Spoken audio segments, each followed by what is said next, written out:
Magandang araw sa ating mga kawinding. Meron po tayong gagawin dito ay isang electric fan. So ang problema pala nito mga kawinding ay ayaw umikot, sabi ng may-ari. Pero ito malambot naman, oh. Free wheel siya. Ngayon, ito po yung stand fan mga kawinding. So hindi na niya dinala. So ang brand pala nito mga kawinding ay Kiowa. So nandito yung kanyang model niyan sa likod. Ayun, oh. Yan yung kanyang model. So ano lang, blurred. Ngayon, ang problema nito, walang power. Ayaw umikot. So, kuha tayo ng tester. So, lagay lang natin sa... So, naka times 10 tayo. Tapos, lagay natin itong plug. Tapos, i-switch natin. Ayan o, wala. Wala talagang ano. Walang continuity. So, ibig sabihin mga-winding. So, checkin natin. May problema. Ayun, kanyang motor. So, checkin natin yung kanyang motor or yung kanyang mga terminal. So alisin lang natin to.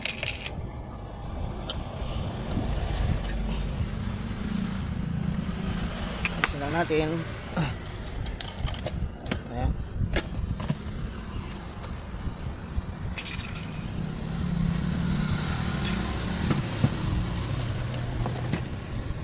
Parang malabo blurred.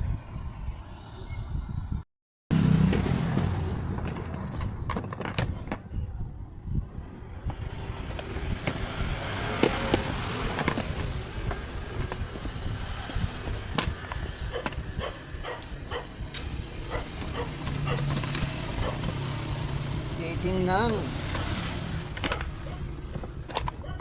Aroy, puro alikabok. Grabe. Napakadumi mga kawinding. Ayan, oh.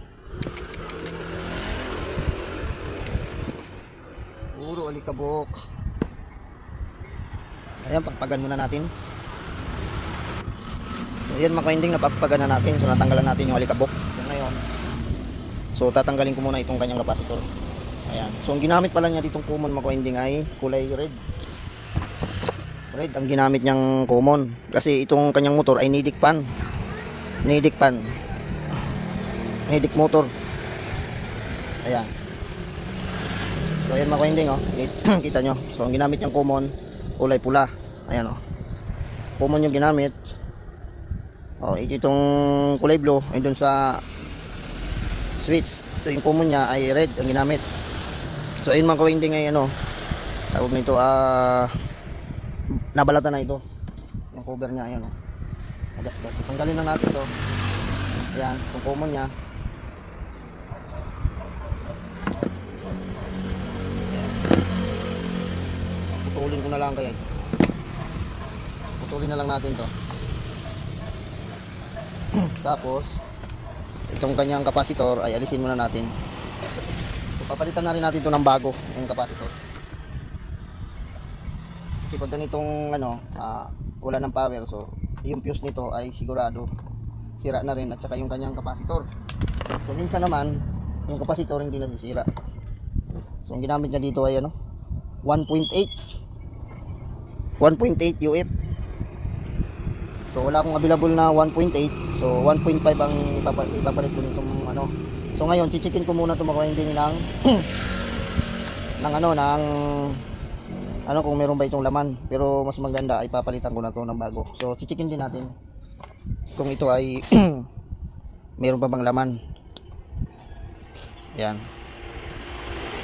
So wala pa naman yung aking yung tester na digital na may kapasitan. So gagamit ako dito analog. So tingnan natin. So mag-set tayo dito mga kawinding sa ano. So madali lang naman magamit kasi pag analog ang gamit natin. So test tayo sa K. So sa mataas tayo na resist sa sa tester. Pag wala namang 100K pwede 1K. So dito ako sa K. So 1K ito. So walang 1K itong aking tester. So walang 100K. So 1K yan. So testingin natin kung ito ay pipitik. Pag yan ay pumalo, makawinding pag pumalo ng malakas yan, so hindi makita. So iano natin lapit. Ayan. Zoom natin para makita. Ayan. Ngayon, pag tinester ko itong makawinding, dapat pipitik yan. Ayun o. So pumitik siya. So ibig sabihin mga ka-winding ay ano pa ito, buo. So hindi pa to sira pag ganito. So ngayon, di ba, hindi napapalo yan. Hindi napapalo yan kasi na-test na niya. Ngayon, ang gagawin natin yan para pumalo siya uli ay i-short natin. So ito i-short natin yan para pumalo siya uli. Ayan. Ayan. Pag kumaga, i-short mo siya. Tapos testerin uli. Papalo na po uli yung ating tester niyan. So, tingnan na. Tingnan nyo mga ka-winding ha. So dali. So ayan. O, tingnan nyo yung tester. Papalo na ulit yan. Ayun o. Makita nyo. Umitik. So isa pa. Short natin uli.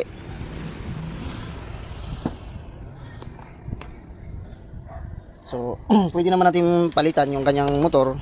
Or pwede rin balik natin. So ang gagawin ko dito ay ibabalik ko na lang siguro. Tingnan natin. Tingnan nyo uli. Oh, hindi pa pala na short. Short muna natin. Yan, short natin ulit. Tapos tester natin. So ayan, abangan yung ating tester. Pag pumitik, ayun oh. So di ba? So ibig sabihin mga ka-winding, pasok pa ang ano nito, ang kanyang tawag nito, microfarad. Kasi pumalik siya ng malakas. Kasi naka 1K tayo. So pasok pa siya doon. Pag yung tester nyo mga winding na mahina ang palo, tapos naka-sit kayo sa 1K or 100K, ibig sabihin mga winding, mababa na po ang microfarad ng ating ano yan, kapasitor. So yan, so ito. So ibabalik ko lang itong mga winding, ay pwede pa naman yung kanyang kapasitor. So ngayon ay yan. Balatan natin uli. Tapos ngayon magba-bypass tayo.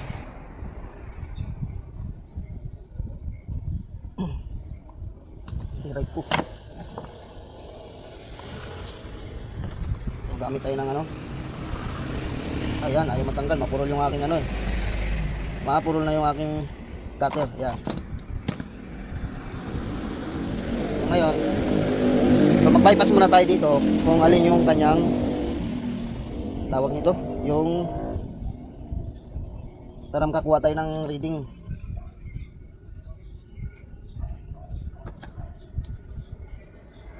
Ayan.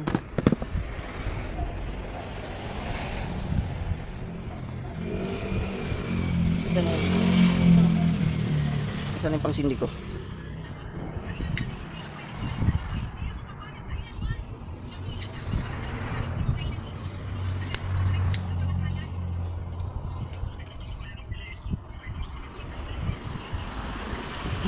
Ayan, kumuha lang tayo ng wire.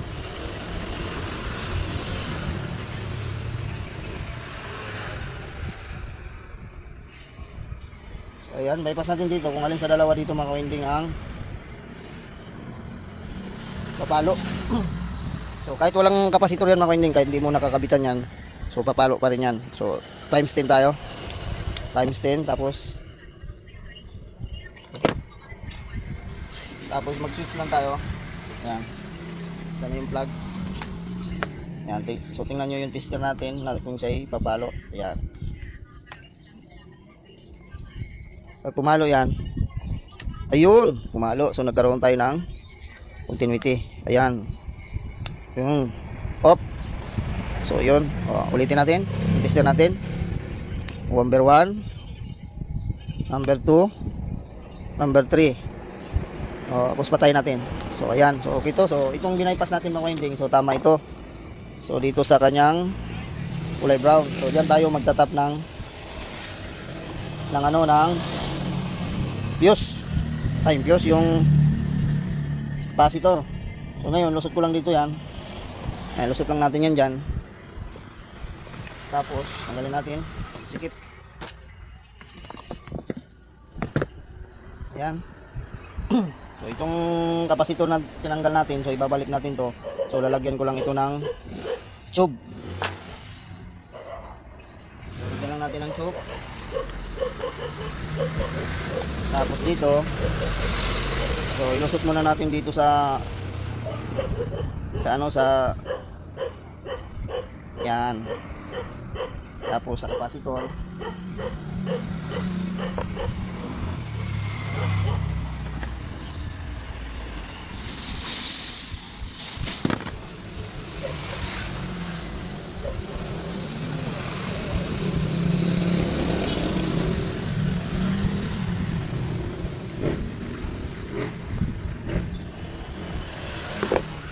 Isa pa, wala dalawa.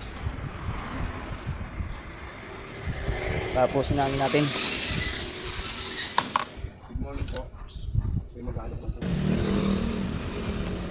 Ito mga winding, so hinihina na natin yung ating capacitor.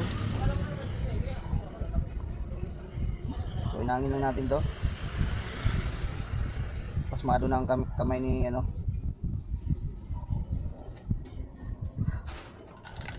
Pasmado na ang kamay ni GT. So ayan mga winding, so nahihinang na natin. So ayan. So ito naka-bypass na yan papunta rito. So yung common niya, yung ginamit kulay red. So ngayon ginamit kong wire. So kulay red din ang nabunot kong wire. So halos same. So ito mga winding ay lagyan natin ng iinitan lang natin tong kanyang tube. Ayan. Initan ko lang to para dumikit. Ayan. Kasi pwede pa yung kanyang kapasitor.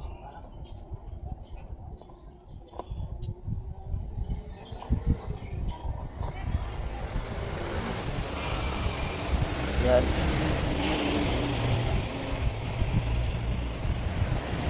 Kaya initin ko muna. So ito mga winding, okay na. Naayos na natin yung kanyang tube. Ngayon babalik na lang natin to sa dito. Para matesting na natin kung siya okay na ba.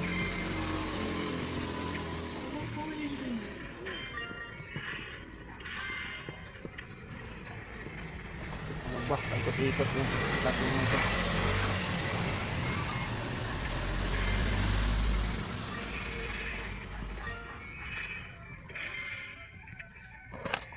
Ay.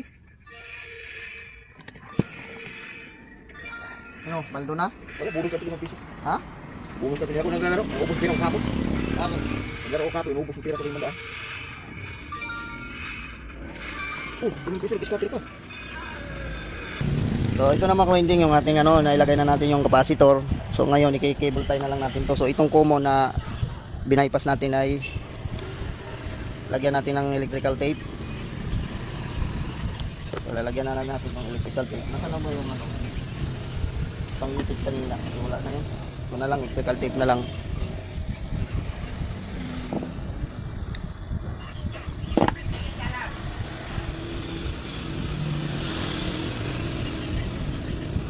Ayan.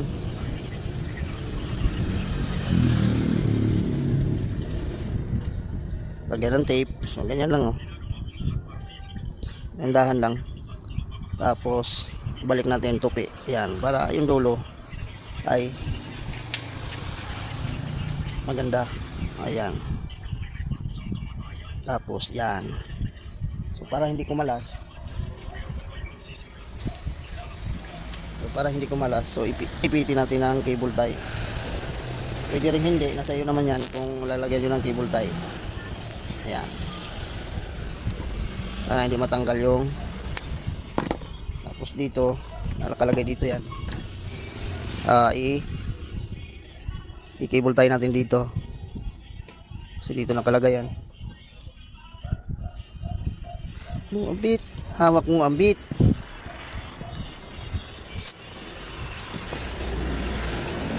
Ayan.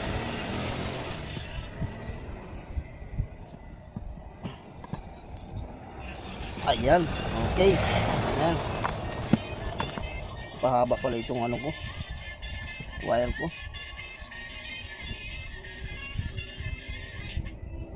Pahaba.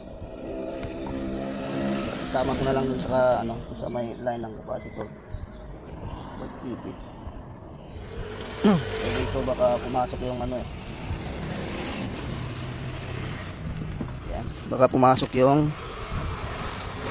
nakalawit. Ayan. Okay na yan.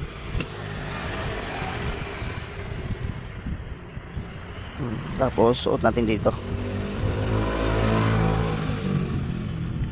Yan, okay. Okay na to. Tapos, putulin na natin. Ayan. Tapos ito, kung magalaw-galaw ito, yung dulo, lagyan pa natin ng isa. So, mura lang naman yung cable tie.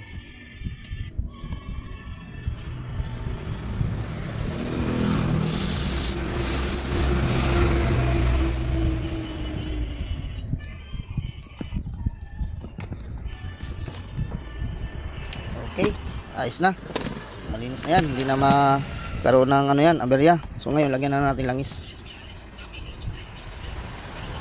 Kasi wala namang alog ito eh. Wala pa naman, walang alog yan, oh. Bagong bago.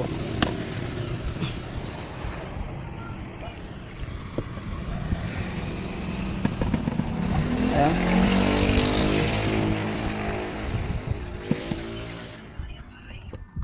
Tapos,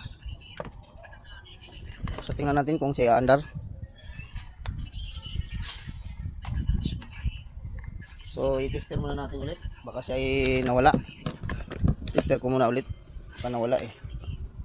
Baka mamaya nahila natin sa paggawa kanina. Pag-align. Switch. So yun, ganun pa rin. Ayan. Ito pa. 1, 2, 3. Ayan. Okay, saksak na natin. Okay, ikot.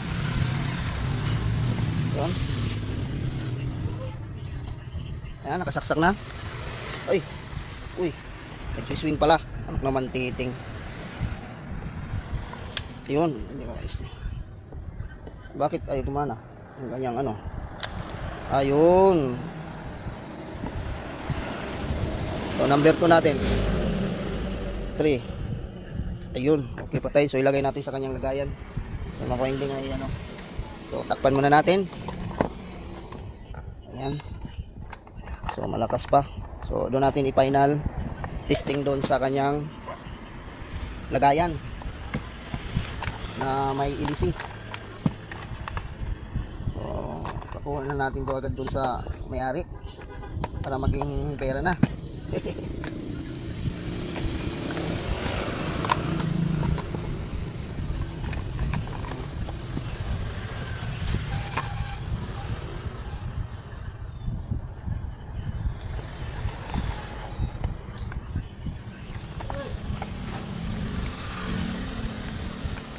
So yan, pumulo lang natin.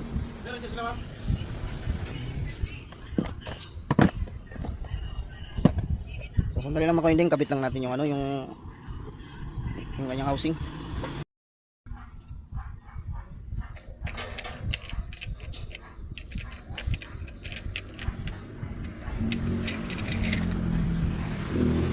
Ayan.